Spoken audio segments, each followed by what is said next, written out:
Sklinti renginys bus tik tai dabar 2 galingumų, kol kas dėl ribojimų mes neleidžiam mažos galios, tai 12,5 ir 16 kW galios su 32 freonu.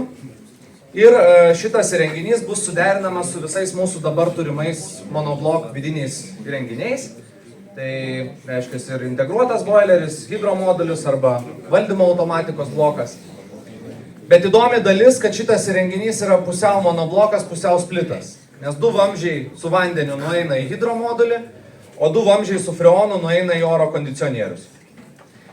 Ir kondicionieriai čia būtų montuojami VRF principų, reiškia su trišakiais.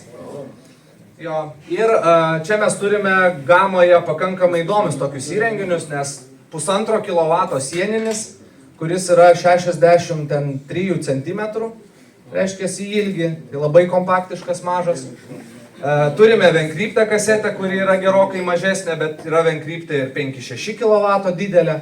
Kadangi vidiniai įrenginiai yra iš VRF serijos, tai iš karto gama atsiranda didesnė.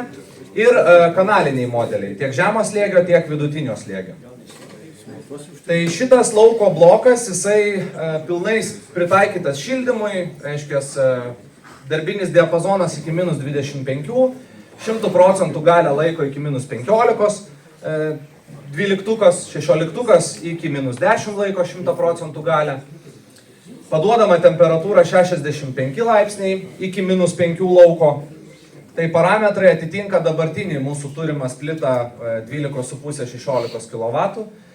Bet kame yra šitas sistemos įdomumas? Tai ne tik, kad mes ant vieno bloko kabiname ir oras ir oras vanduo, bet kad abi sistemos, abiejų tipų vidiniai blokai, sakykime, gali dirbti vienu metu. Reiškia, mes galime šildyti grindis, ruošti karštą vandenį ir tuo pačiu metu pasišildyti su kondicionierium.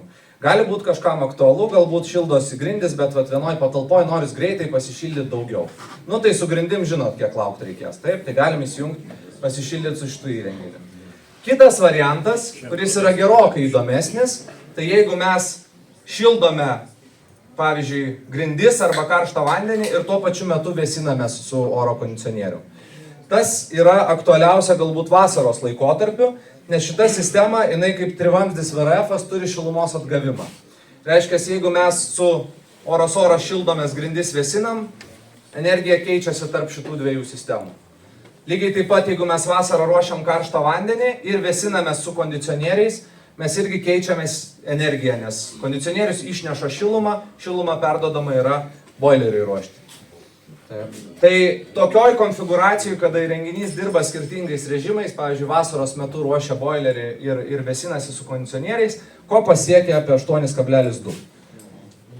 Tai reiškia, kad galima sutaupyti nemažai energijos. Faktas, kad dėl įrenginio galios, dėl jos, sakykime, komplikuotumo šiek tiek ir iš montavimo pusės, tai labiau bus turbūt premium segmento sprendimas. Tai labai galėtų gerai pasitarnauti, jeigu žmogus turi namuose džakuzį arba baseiną, kurį jisai irgi šildo ir tuo pačiu metu jis norėtų su kondicionieriais vėsintis. Viską darytų vienas įrenginys, o šiluma keistųsi tarpusavyje ir lauko blokas praktiškai nieko nebeveiktų.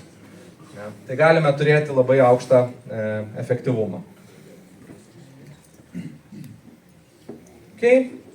Tai visi vidiniai blokai bus su integruotu EV vožtuvu, kaip ir VRF sistemai, išskyrus pačius mažiausius sieninius įrenginius, nuo 1,5 iki 3,5 kW, jie EV vožtuvo viduje neturės, jis bus montuojamas atskiroje dėžutėje, kadangi šitie įrenginiai dažnai montuojami miegamosiose, mažose patalpose, tai kad nebūtų pašalinių kažkokių tais garsų, EV vožtuvai iš jų yra išnešti.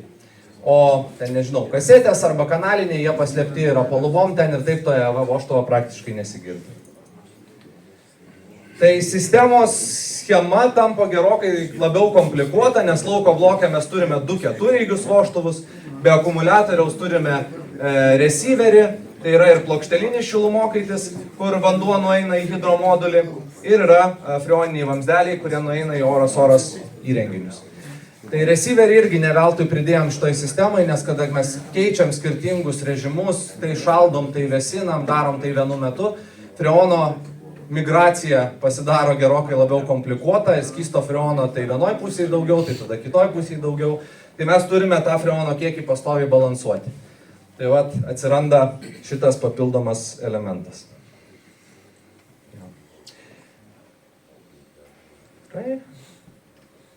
Vidiniai blokai, kadangi freoną reikės daugiau, kaip ir VRF su 32 freonu, tai vidiniai blokai turės dujų nuotėkio jutiklį R32 freono, o lauko blokai turės uždaromosius ventilius, specialią plokštę su baterijom, kuri galės atkirsti lauko bloką arba suvaryti visą freoną iš vidaus į lauko bloką ir užsidaryti. Tai iš galo jungsis vanduo, o iš dešinio apatinio kampo bus freoninių vamzdelių pajungimas.